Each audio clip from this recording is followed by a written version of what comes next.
It's a very technical thing to get right. It requires feel, timing, dexterity with your feet, and lots of practice. With all the super efficient, super effective dual clutch gearboxes that are around right now, you'd think the days of the manual gearbox are numbered. Well, I hope they're not. For me, changing gear manually is an integral part of the driving process. If I can't get my left leg and my left hand involved in shifting, I'm really not interested. Getting it right on track, nailing a downshift or two while hard on the brakes on the way into a corner, and getting it just so is an amazing feeling, and it's why I'll never opt for an automatic gearbox. No press of a button, no pull of a paddle can ever replicate that sense of involvement. Renault Sport, take note. So what is heel and toe downshifting?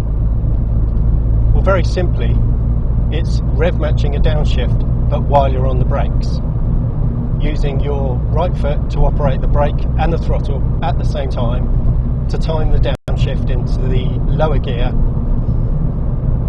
so that there's no jolt on the car, no shock to the drivetrain, and everything stays smooth and balanced. But at its essence, it is just rev matching while you're on the brakes. So why would you want to learn how to rev match and heel and toe downshift? Well, your car, your wallet, your passengers, your lap times, everything will benefit from it. You'll be faster on track, you'll be smoother, you'll put less wear on the drivetrain. There really are no downsides at all. So where do you start? You start with simple rev matching. The act of blipping the throttle to bring the revs up for the lower gear that you're going into. The trickier part, the braking and blipping the throttle at the same time, that's going to follow in part 2. I'll also talk about pedal positions and footwear and how important these are for heel and toe downshifting. But in this part, we're just going to start with basic rev matching. Work on this, get it so that it is second nature, so that it happens automatically on every downshift. Get that right, then you'll be ready for the second part. And why just rev matching and not straight into heel and toe as so many other instruction videos tell you? Well, rev matching and heel and toe downshifting, they are one and the same. But if you're not comfortable with rev matching, blipping the throttle on a downshift first of all, and you start trying to do it while you're on the brakes, you're trying to learn 2 new skills at once. It's pretty tricky to do. By all means, have a go, but I highly recommend you just practice basic rev matching first. Get it right, get it in your head, get it so it's automatic every time you shift, and then you'll be ready to start practicing and working on the brake and the throttle at the same time with your right foot. And you won't have to think about what you need to do when you blip the throttle and rev match, because you've already got that as second nature. You'll only be having to learn and practice and perfect the actual art of doing it while you're on the brakes, doing it at the same time. I'm going to demonstrate this to you in my 2013 Fiesta ST when I'm talking about particular revs that I need to gain or lose going from one gear to another. Clearly that's specific to my ST. Your car will be different, but the principles will be the same. Gaining, losing revs and matching it as you go from one gear to another. So I'm going to do this working at 40 miles an hour.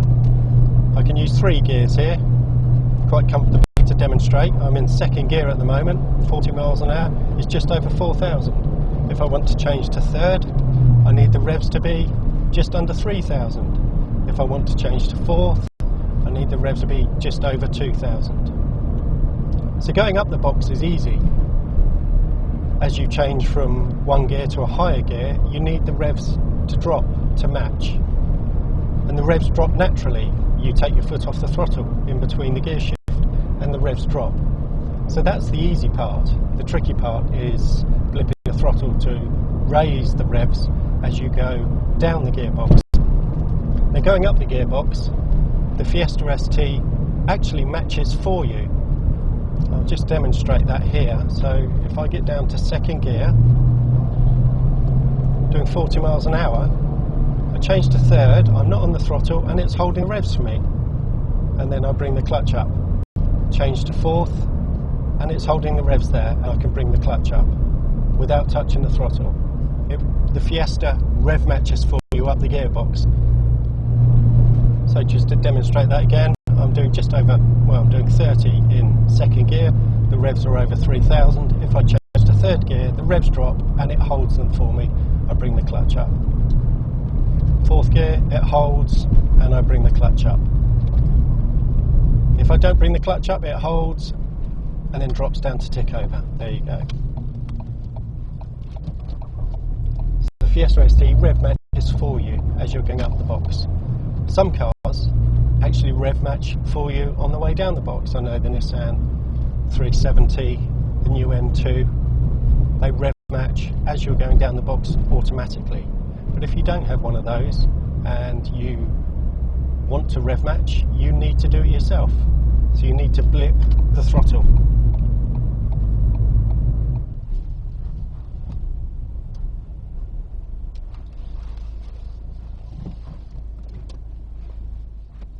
So now let's talk about the blip itself. Now, the blip itself, what is that? Just a jab at the throttle? Sort of.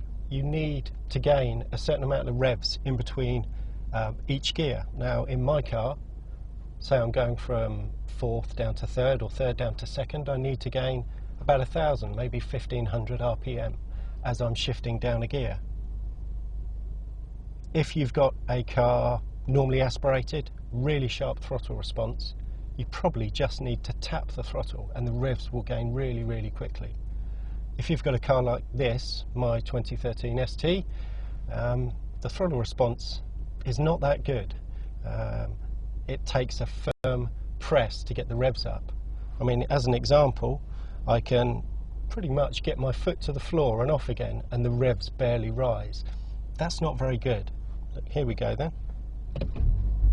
So my foot went to the floor then, and the revs raised by 500, barely.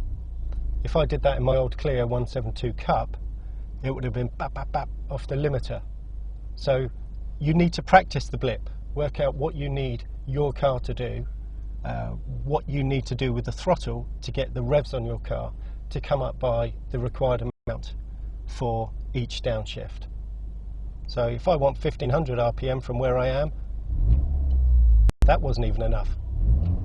There, that's about right. It takes a firm press on this car, takes a while. To practice that. Work out what you need to get your revs up by the required amount.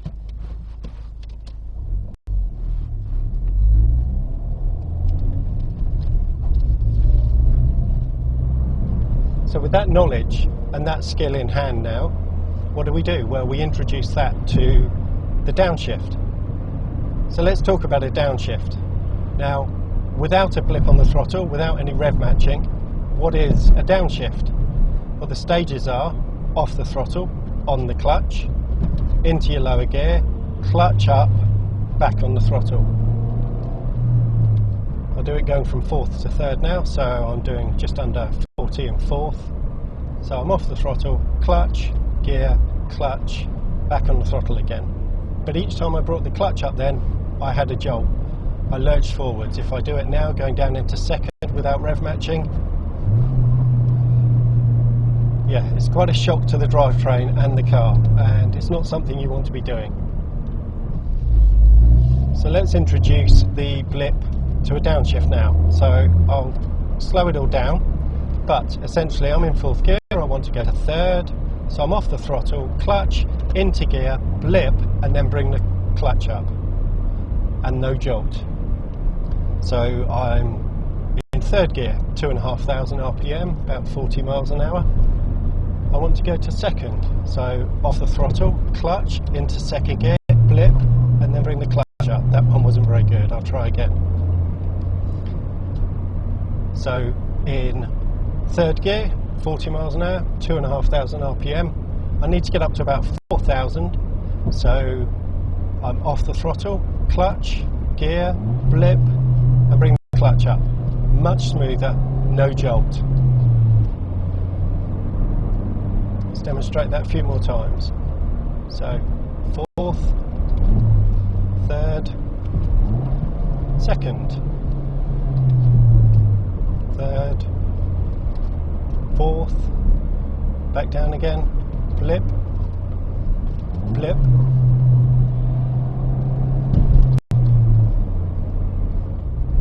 and let's go again to third gear and to second gear.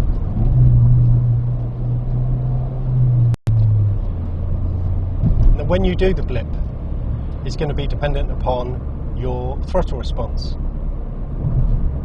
The important thing is that you bring the revs up at the right time. Some instruction videos I've seen, or tutorials, or people showing how they do it, say that you should blip the throttle as you take your car out of gear. That's not necessarily so. You need to blip your throttle at the right time so that when you bring your clutch up, the revs are matched. Now, if you're doing a slow shift like I'm doing here, I'm blipping it just before I bring the clutch up. If I'm doing it a bit faster, then it's pretty much at the same time. And again, slowly.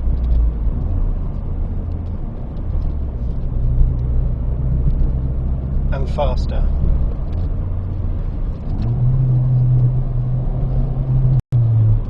So you need to practice and find out what's right for you and your car. Now the beauty of this skill is that it's something you can work on every single day on any road you're on. If you're holding a constant speed, you can change down a gear. You can pretty much do that anywhere. 30 limit, 40 limit, 50 limit, 70 on the motorway, anywhere you can practice going up and down the box. And you need to practice. Make a decision today that you're going to do this. Practice, practice, and practice. Keep practicing until you get it right. Now, the first few times may be a bit jerky. You may not get it right. But the other good thing about it is that even a badly rev matched downshift is better for you and your car than no attempt at rev matching at all. So, like I said, make a decision today. Go out and do not change down gear again without giving the throttle a blip. Try it. Keep at it. It will come to you. And eventually you'll get to the point where blipping, rev matching, as I am here. So that was down 4 gears at 30 miles an hour. Practice it everywhere. Get it so it's second nature, and then you'll be ready for the next part, which is doing it while you're on the brakes. Now, you may not get it right. You may have a few jerky attempts, but it's no harder to learn than pulling away in a car for the first time. I'm sure when you first got in a car and you tried to pull away for the first time in a manual with a clutch, you may have stalled, you may have kangarooed off or something like that, but you got it sorted pretty quickly after that, I'm sure. And learning this, learning the blip, is genuinely no harder than that. So stick at it, let me know how you get on, and you'll be ready then for part 2. So practice, practice, practice, practice, and more practice. And practice. Keep at it. It will come to you. Now, I hope you found this video useful. If you did, please give it a thumbs up and share with anyone else who you think might benefit from smoothing out their gear changes a bit, or who would like to be able to heel and toe.